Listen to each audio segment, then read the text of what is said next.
प्यारे छात्रों, आज का लेक्चर इलेक्ट्रिक डाइपोल पर आधारित है, जिसे हम लोग विद्युत द्विध्रुव के नाम से हम लोग जानते हैं। तो आइए समझते हैं विद्युत द्विध्रुव क्या होती है और साथ ही साथ विद्युत द्विध्रुव आघूर्ण, जिसे इंग्लिश में इलेक्ट्रिक डाइपोल मोमेंट के नाम से जानते हैं, इसके बारे में भी आप जानेंगे और यूनिट के बारे में भी हम लोग आपको चर्चा करेंगे। इसमें सीजीएस यूनिट और SI unit electric dipole moment की क्या होती है, साथ ही साथ इस पर आधारित है हम लोग कुछ न्यूमेरिकल क्वेश्चन भी हम लोग सॉल्व करेंगे। सबसे पहले हम लोग इलेक्ट्रिक डाइपोल के बारे में डिस्कशन करते हैं, आपको बतलाते हैं।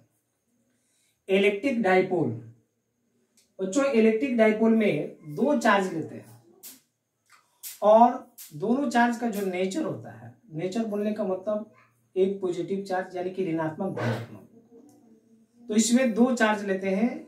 दोनों का नेचर जो है, चार्ज का जो नेचर है, जो प्रकृति है चार्ज की, वो ऑपोजिट होती है, यानी कि एक धनात्मक और दूसरा ऋणात्मक। और दोनों आवेशों के जो परिमाण होते हैं बराबर परिमाण होते हैं, और जब इन दोनों आवेशों को कम दूरी पर, अल्प दूरी पर व्यवस्थित किया जाएगा तो यह व्यवस्था ही विद्युत द्विध्रुव कहलाती है। इस तरह से हम लोग बोल सकते हैं, जब दो बराबर परिमाण और विपरीत प्रकृति के आवेश को अल्प दूरी पर व्यवस्थित किया जाए तो यह व्यवस्था ही विद्युत द्विध्रुव कहलाती है। आपको आइए यहाँ डायग्राम से समझाते हैं। एक चार्ज लेते हैं प्लस क्यू, माइनस क्यू ये है, और दूसरा चार्ज लेते हैं प्लस क्यू। ये चार्ज मान लीजिए ए पॉइंट पर है और दूसरा चार्ज बी पॉइंट पर है। इस चार्ज का भी परिमाण लीजिएगा तो क्यू, और इस चार्ज का परिमाण लेंगे तो भी क्यू होगा। और इन दोनों आवेशों को अल्प दूरी पर जब रखा जाएगा तो यह व्यवस्था ही कहलाएगा विद्युत द्विध्रुव। यहाँ पर दो आवेशों के बीच की दूरी को एज जनरली हम लोग 2L मानते हैं, क्योंकि जब हम लोग डेरिवेशन करेंगे आगे चलकर अक्षीय और निरक्षीय स्थिति पर विद्युत क्षेत्र की तीव्रता, तो केंद्र से विभाजित करते हैं, बांटते हैं। तो केंद्र से बांटेंगे तो इधर भी एल और इधर भी एल, तो कैलकुलेशन करने में सहूलियत होती है। इसलिए दोनों आवेशों के बीच की दूरी को 2L मान लिया जाता है। यह व्यवस्था विद्युत द्विध्रुव कहलाता है। इस तरह से दो बराबर परिमाण के आवेश जिनकी प्रकृति विपरीत हो और अल्प दूरी पर व्यवस्थित हो, यह व्यवस्था विद्युत द्विध्रुव कहलाती है। दूसरी चीज, electric dipole moment. Electric dipole moment विद्युत द्विध्रुव आघूर्ण। अब देखिए विद्युत द्विध्रुव आघूर्ण क्या होता है। विद्युत द्विध्रुव आघूर्ण को जनरली P से हम लोग डिनोट करते हैं, P से हम लोग सूचित करते हैं।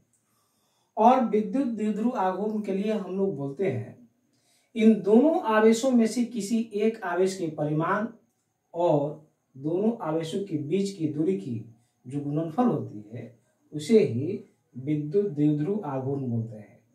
दोनों आवेशों में से किसी एक आवेश का परिमाण, चाहे आप इसका परिमाण लीजिए चाहे आप इसका परिमाण लेंगे, तो ये परिमाण हो जाएगा Q। और दोनों आवेशों के बीच की दूरी 2L, तो हम लोग लिखते हैं 2L।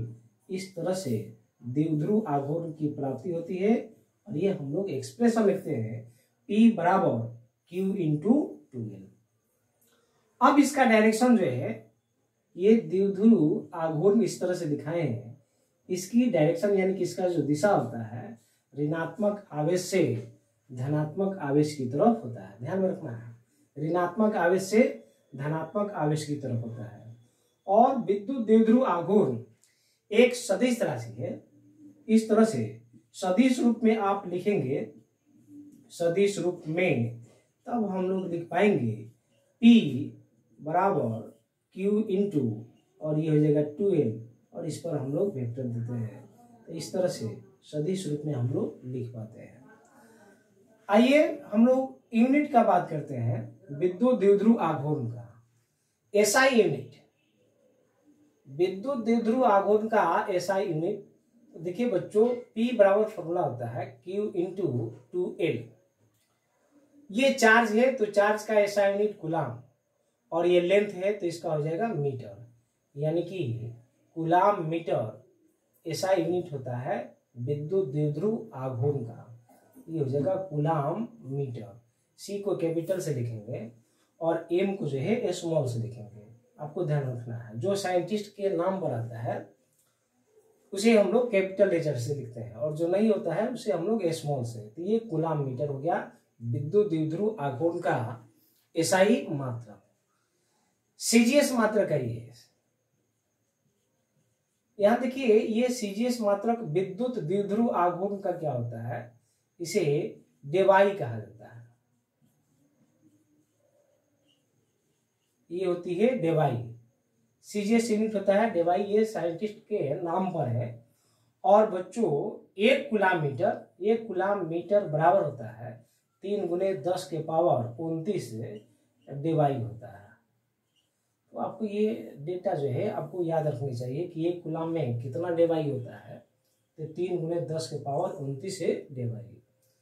तो इस तरह से हम लोग विद्युत द्विध्रुव और विद्युत द्विध्रुव आघूर्ण के बारे में जाने, सदिश रूप में जाने, उसके एसआई यूनिट के बारे में जाने, सीजीएस यूनिट के बारे में, और डायमेंशन यहाँ भी निकाल सकते हैं, बीमा भी हम लोग निकाल सकते हैं।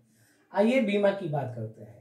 फॉर्मूला होता है P equal to Q into 2L, और जब डायमेंशन की बात करते हैं हम लोग तो बड़े कोष्ठ में देते हैं, बिग ब्रैकेट देते हैं, और इस तरह से हम लोग डायमेंशन की बात करते हैं।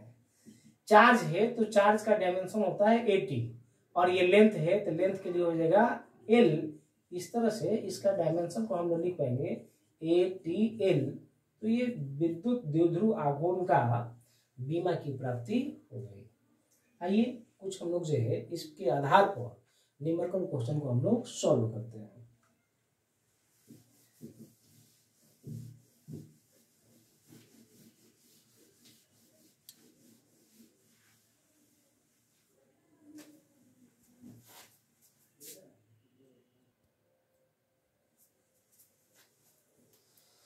बच्चों देखिए क्वेश्चन दिया हुआ है, 2 आवेश 20 माइक्रोकूलाम और -20 माइक्रोकूलाम एक दूसरे से 4 mm की दूरी पर है। 4 mm का मतलब हो गया 4 मिलीमीटर की दूरी पर है। तो विद्युत द्विध्रुव आघूर्ण की गणना कीजिए।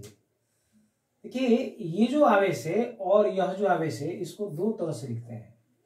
एक तो आवेश को हम लोग इस तरह से भी लिख सकते हैं +-20 माइक्रोकूलाम। जब इस तरह से लिखा हुआ हो दो आवेश और ये लिखा हुआ हो, इसका मतलब एक आवेश हो जाएगा +20 माइक्रोकूलाम और दूसरा हो जाएगा -20 माइक्रोकूलाम। तो आप ध्यान में रखिएगा, दो आवेश अगर इस तरह से लिख दिया हो तो आप समझिएगा एक पॉजिटिव में लिखिएगा और दूसरा नेगेटिव में। और अलग अलग अगर लिखा गया हो तो आपको क्लियर ही है, ये पॉजिटिव चार्ज हो जाएगा और ये नेगेटिव चार्ज हो जाएगा। तो ये +Q आपका 20 माइक्रोकूलाम और नेगेटिव चार्ज हो गया -20 माइक्रोकूलाम। और ये दोनों आवेश एक दूसरे से कितनी दूरी पर है, 4 mm की। तो आप यहाँ दे दीजिए -Q और यहाँ पर दे दिए +Q, और ये है आपका -20 माइक्रोकूलाम और ये है +20 माइक्रोकूलाम, और 12 दूरी पर है तो 12 का ये हो जाएगा 4 mm। ये 4 mm जो है दोनों आवेशों के बीच की दूरी है। फिर से आप 4 में 2 से मल्टीप्लाई नहीं करना है। 4 mm का मतलब हो गया 12 के बराबर हो जाएगा। इस बात को ध्यान में रखना है। अब ये एसआई यूनिट में नहीं है, आप इसे एसआई यूनिट में आपको कन्वर्ट करना होगा। यानी कि 4 mm है तो आप इसको मिलीमीटर को मीटर में चेंज करेंगे तो 1000 से डिवाइड करेंगे, 1000 से भाग करेंगे। आप भाग करेंगे तो आप लिख सकते हैं 4 गुणे 10 के पावर -3 मीटर। और P के लिए फॉर्मूला होता है, यानी कि विद्युत द्विध्रुव आघूर्ण के लिए फॉर्मूला होता है Q इंटू 2L। तो P इक्वल टू Q का दोनों आवेशों में से किसी एक आवेश का परिमाण लेंगे 20 माइक्रोकूलाम और बीच की दूरी ये हो जाएगी 4 × 10 के पावर -3 मीटर। इस तरह से P इक्वल टू 20 10 के पावर -6 और ये 4 × 10 के पावर -3 मीटर हो जाएगा। आप मल्टीप्लाई करेंगे इसे तो आप लिख पाएंगे 80 गुने 10 के पावर -9 कूलाम मीटर, और हम लोग लिख सकते हैं 8 गुने 10 के पावर -8 यहाँ पर, और ये हो जाएगा कूलाम मीटर, ये हो जाएगा आंसर। इस तरह से विद्युत द्विध्रुव आघूर्ण की गणना हम लोग कर पाते हैं।